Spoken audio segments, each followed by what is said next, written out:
How is everybody doing? My name is Alan Roberts, and this is Dr. Alan Chen sitting next to me. And I thought we would have an interesting conversation, several today actually, but I thought this would be a pretty neat conversation for us to have because many people have a lot of issues with this stuff, and I thought it would be interesting for us to just speak about.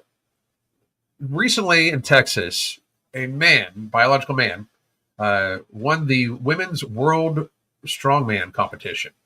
They did not know the other competitors. I actually am friends with a woman whose sister competes in this, which is one of the reasons why I want to talk about it also. But so they did not know. The person got outed like basically right during or before the competition. And it's not like this is like a high school volleyball game or anything like that. But even then, I would say that like it's a problem for many, many, many reasons. But this person basically took money and endorsements and everything like that away from somebody. Now, and I'm glad you're here so we can talk about the differences in biology, because I want to preface this very quickly, and this sometimes upsets some of my more conservative audience. I do not give a shit if a person is trans. I honestly don't. As long as you don't make my wife feel uncomfortable in a bathroom, and as long as you are not trying to impress it upon younger people, and as long as you are not trying to in some way like mold society to you. Like, you are the exception. You need to accept that. I don't have an issue with it. I have trans friends. I consider Blair a friend. I consider Bucky a friend. I've had trans clients. It does not bother me. I don't know why it bothers so many people, and I'm very realistic. Like, is this a mental illness? It's gender dysphoria. It's a mental illness, right? But we don't disqualify people from society because they have a mental illness, or the vast majority of America would no longer be welcome in society, right? Right. But I thought it would be interesting for us to talk about the different biological reasons why this is it's simply unfair. Yeah, it's simply unfair, right? Yeah. Yeah. Again, Alan, thanks for having me on again. This is always. I agree with. By the way, I surprised Dr. Alan Chen with this topic right before we started. I wanted to get your reaction. Yeah. By the way, I do have a lot to say about this anyway. And actually, I probably don't talk about this enough on my channel, but I agree with everything that you just said about trans people. Yeah. I will add, I don't want kids being given hormones or being mutilated as a result of gender dysphoria. I think that's absolutely horrific. And I think that's where most of the backlash comes from, actually. I agree. It's more from the kids' perspective. Like, after 18, they can make all the decisions that they want for their body, as long as they don't, impede on the rest of the world. I'm totally on board with you on that. But when it comes to kids, though, like, that's where it gets all effed up. They have to wait till they're 18 to vote, but then they can figure out what gender they are and get gender mutilating surgery. No. That doesn't jive. That doesn't make any sense.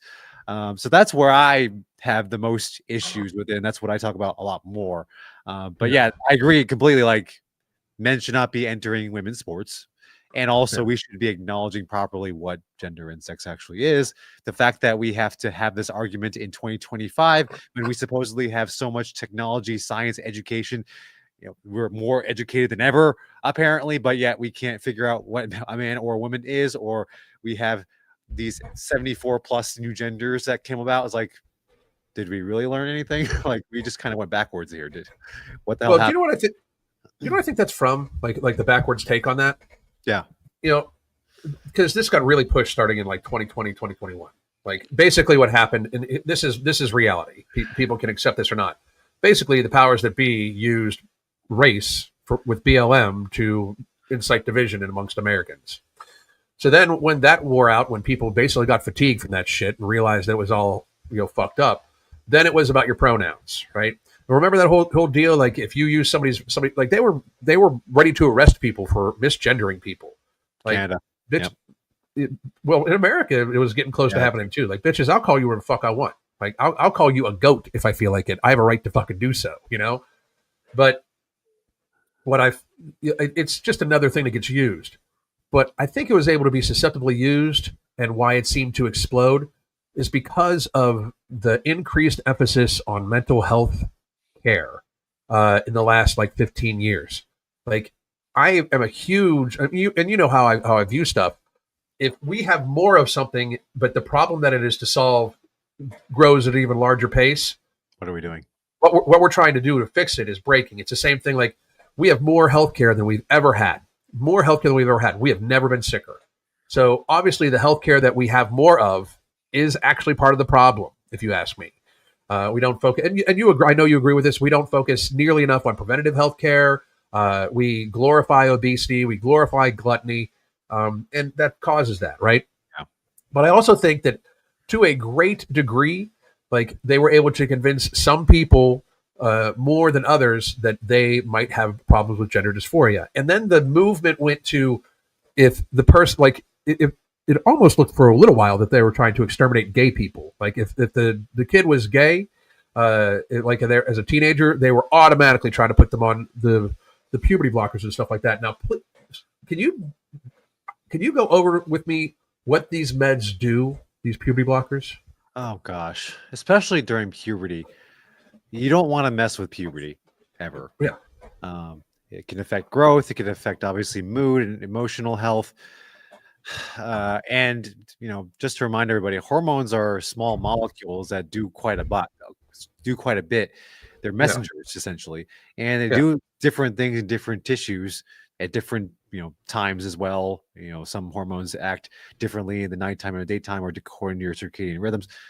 So messing with something like that can have a lot of downstream effects. It's no wonder that there's a lot of things that can acutely happen and also can happen down the road, especially with puberty blockers when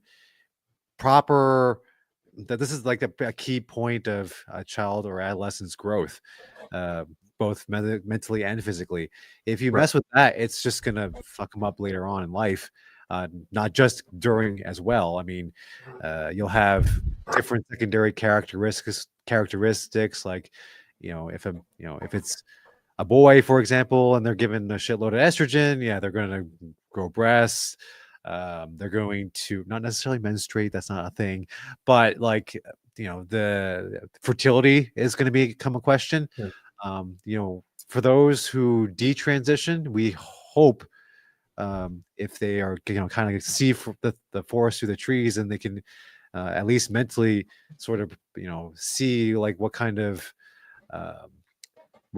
evil was preyed upon them.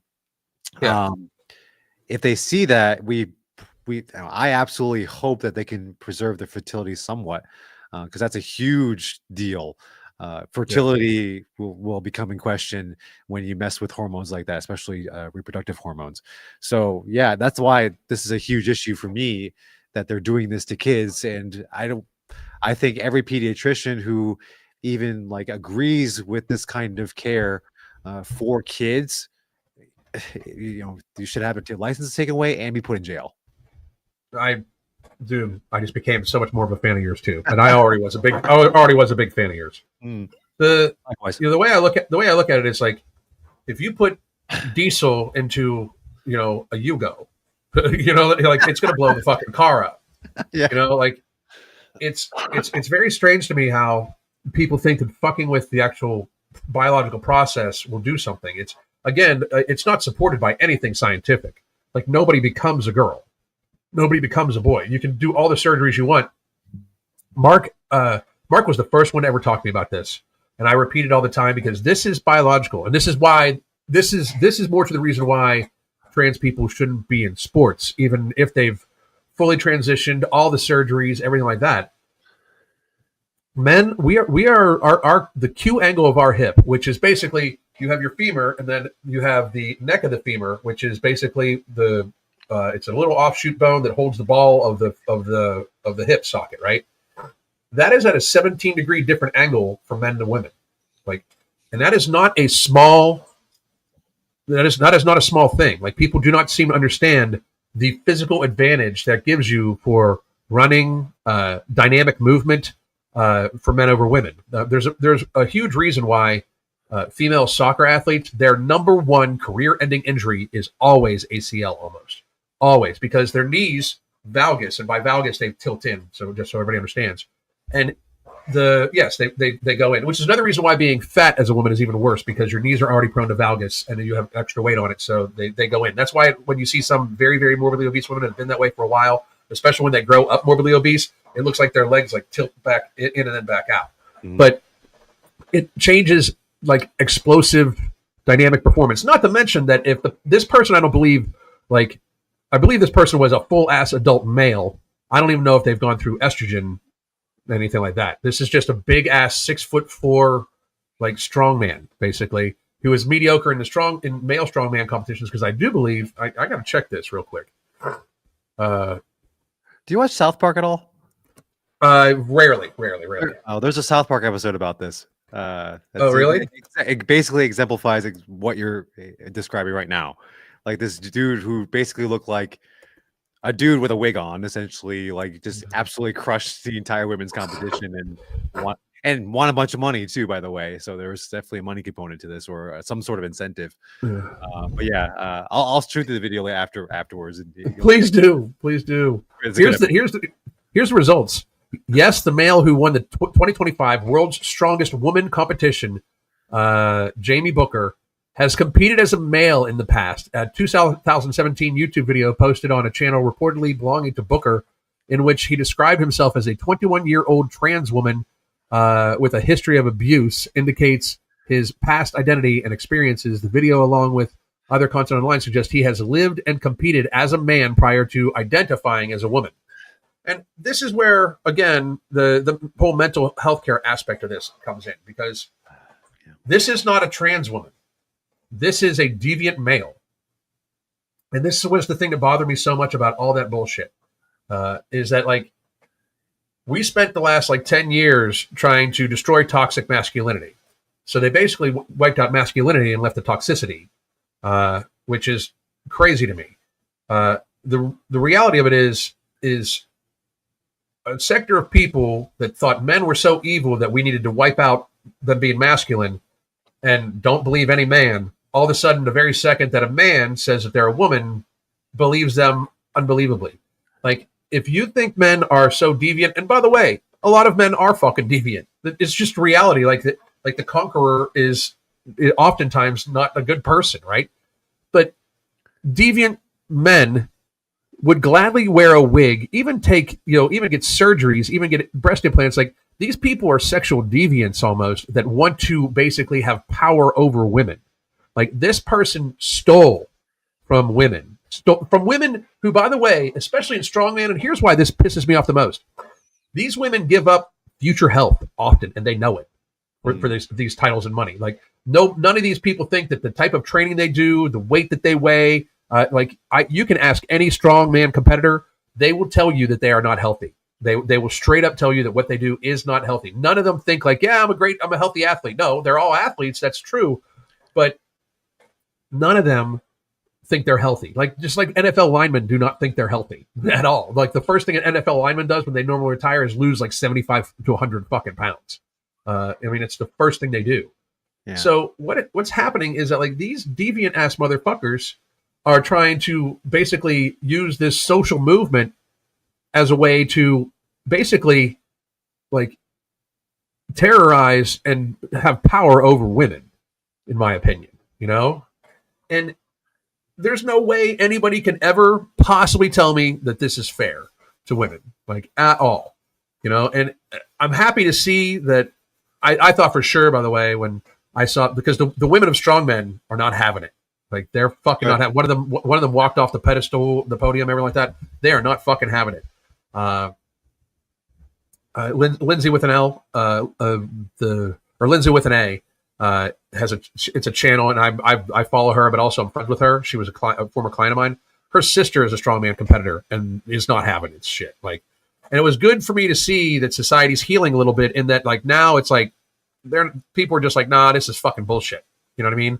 Because this damages women, but it also damages people that actually have gender dysphoria. You know what I mean? Like, it really does, because it throws the stigma on it. It's just like how the drag queen, story times were actually very bad for gay people and stuff like that. Because the LGB community, and I'm way older than you, so I remember when they were actually just starting, like LGB and Pride.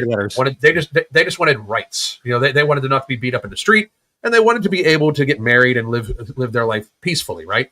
They wanted to be able to fucking blend into society, but they fought off the stigma of pedophilia for a long fucking time, like decades and decades and decades. And this, in very short period of time, in like 3 or 4 years, slapped it right back on them, which is fucking sad because it's not it's not nearly the same thing. Pedophilia is something that like we should put people in a wood chipper for.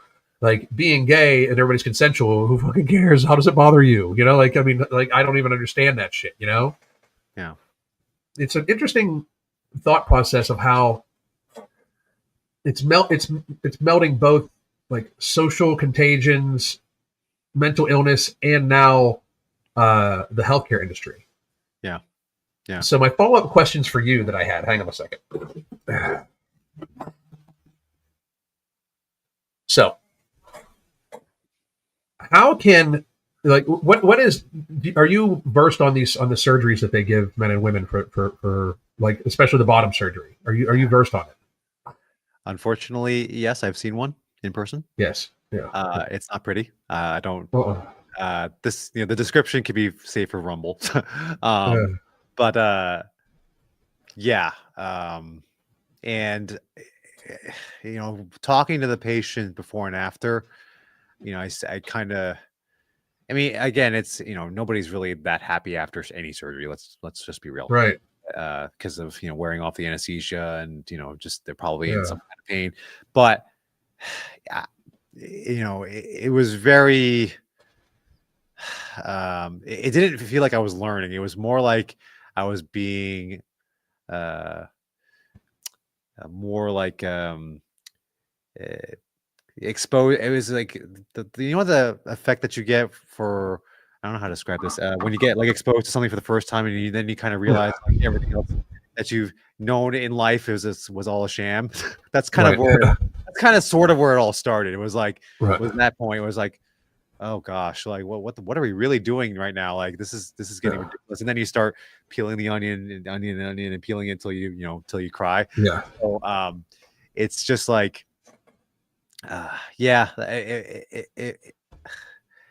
it made me like question a lot of things after that, especially with the morality of even doctors. That's where it got to the point where it's like, how I thought, where did first do no harm like go? Where'd it go? It kind of went down the shitter apparently.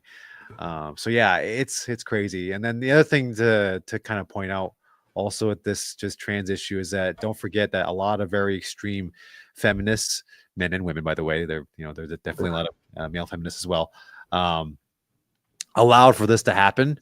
And it's there's a lot of things to say about like just the lack of foresight, the lack of even just like basic understanding of biology that came to this, that they didn't realize. Like how could you not see that this kind of shit was going to happen? Like it was just, it still kind of boggles my mind as to like how this was even allowed for any man to go into any women's space. Like how is, like, again, I guess it could be the extreme version of equality. Like we're not the same people. Like guys, men and women, we're not the same. And this is a big example of, or big reason as to how that's exemplified. I never understood like how they allowed this to happen. But unfortunately, it's this and other things that we've done, with the whole gender pronoun thing, that have effectively canceled, not necessarily made more genders. Actually, I felt like it canceled, women more so, actually, believe it or not. Especially when you say, did I tell you the pregnant people story? Did I tell you that story? No. I had a leader meeting amongst the doctors a while back, a couple years ago, and I was floored the first time I actually heard pregnant people said out loud, and it was a female doctor, by the way. And I was just like, do you not understand that, like, by saying that, even though it's just words are very, very powerful. You're basically effectively canceling out a woman's unique power is to procreate. Yeah. And I was like, I was I didn't know it. I was speechless. I couldn't say anything after, after I heard that. I was like, because I was just like flabbergasted. I was like, what? Did you just really say that out loud? Like, did you go to medical school? Like, or do you even know like that? That this is like, do you appreciate that this is like a woman's most beautiful power is to procreate, and yet you're undermining it by saying men can do it? And I'm like, Right. that's just that. I mean, this is sort of where how we've gotten to all these messes that we're talking about right now. It's just crazy. Well, first of all, the men going into women's restrooms, I have said this many times, because we have weak men. And I'll say this: if somebody tries to go into a public restroom that my wife is in and they look male, I don't give a fuck. You're not going in there. Call the cops now, because I'm going to be on the news. You're not going in. And every man, I'm going to be on the news. Every man should feel that way. But also back to the medication, the medical side of this. Yeah, it's unethical. Like you guys take an oath to do no harm, and there's no way anybody can tell me that this does not automatically shorten the person's lifespan. I mean, there's no way you can reroute the plumbing and not have it be seen as something that's bad. Like first of all, the fake penises that they put on these people, like the doctor should be arrested immediately, But then it's not a vagina. It's really, really not. It is just kind of a pocket, right? A gaping hole. And what I don't get, and this is why, like, neither Bucky, like all the trans people I know, have never had the bottom surgery, because it is almost a death sentence. Like the chances of secondary infection are amazing. For the vaginas, they close up unless you are dilating them every day.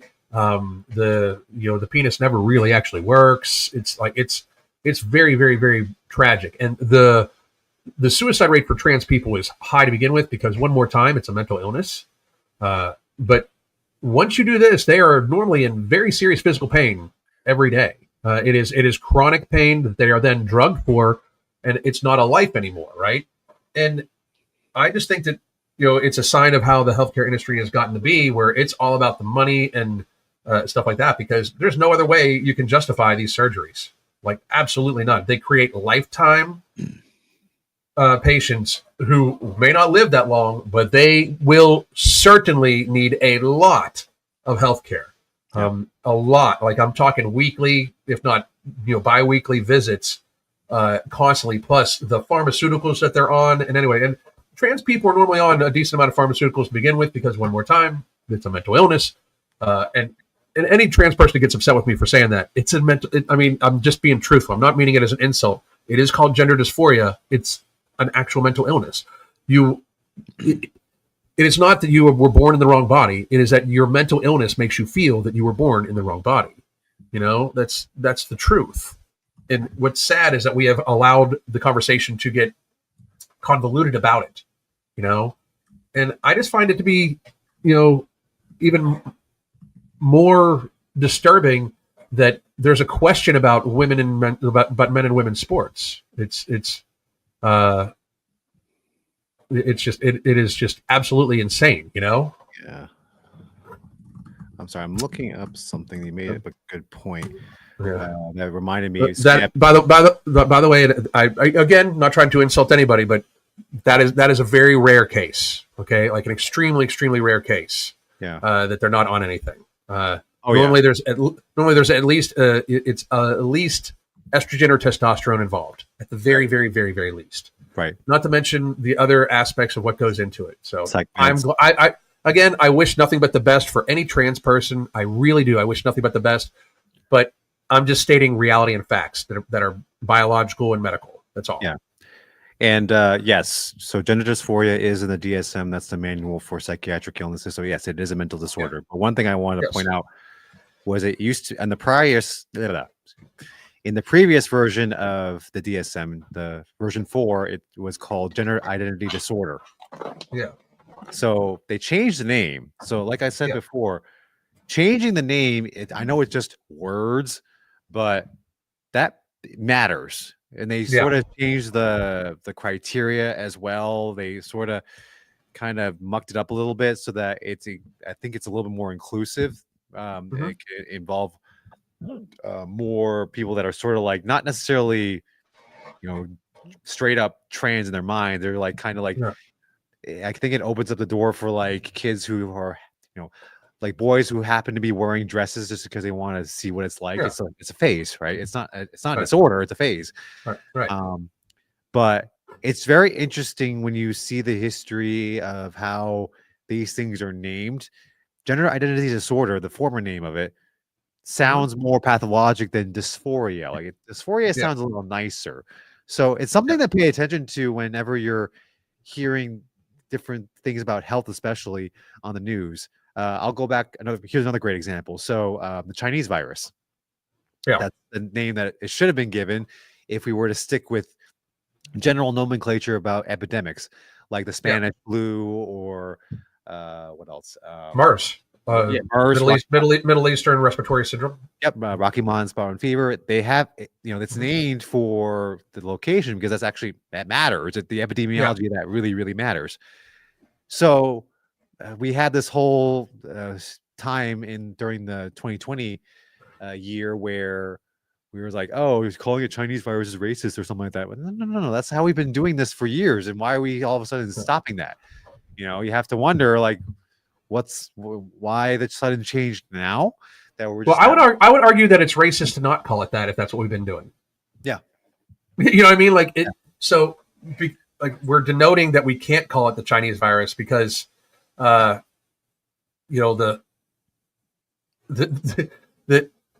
it's what's been done. Yeah. Yeah.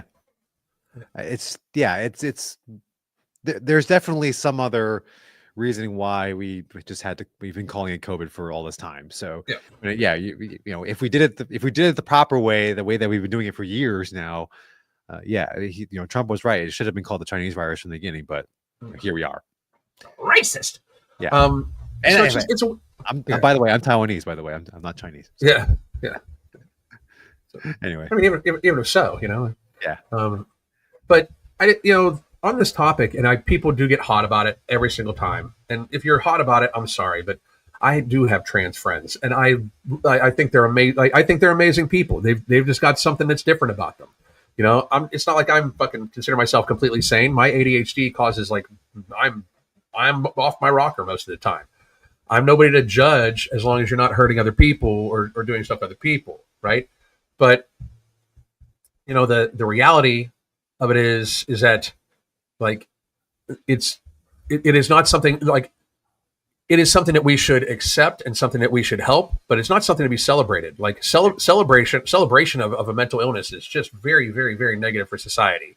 Right. And one more time, if you think it's wrong to call it a mental illness, you're just not being realistic. It is literally listed as one, right?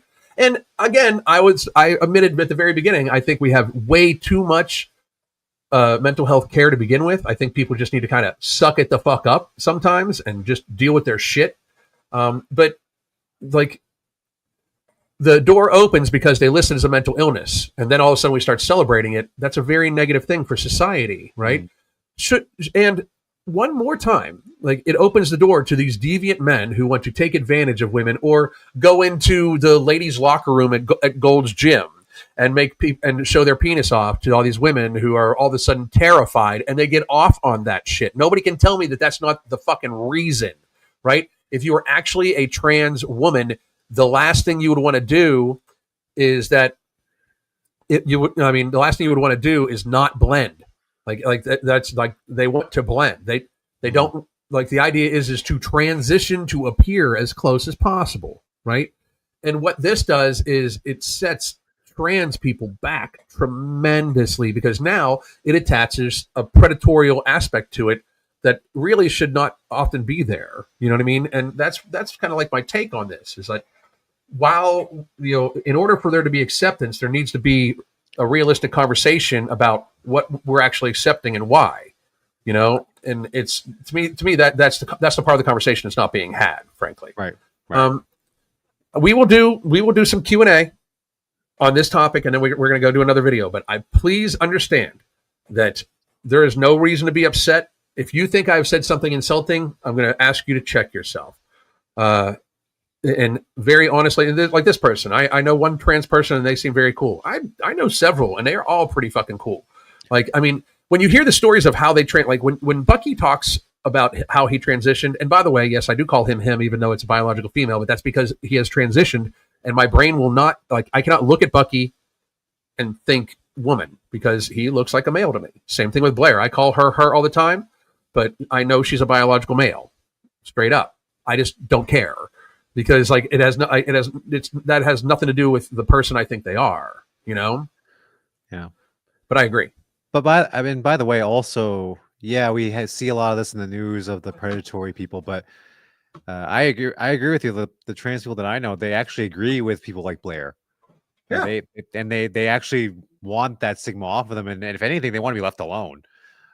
Just like you and I want to be left alone. I want the government on my back. I don't want Karens breathing down my neck on tell me what to do. Like I want the same things for everybody else too. Right. So you know, and it's even a lot of gay people are similar in that regard. They actually are against all this stuff, and ultimately they just want to be left alone. And all the people that are like celebrating on the streets, you know, being naked and all that stuff and doing lewd things, that they don't represent the actual gay population, but unfortunately, a lot of people's minds they are. So that's the problem that we have.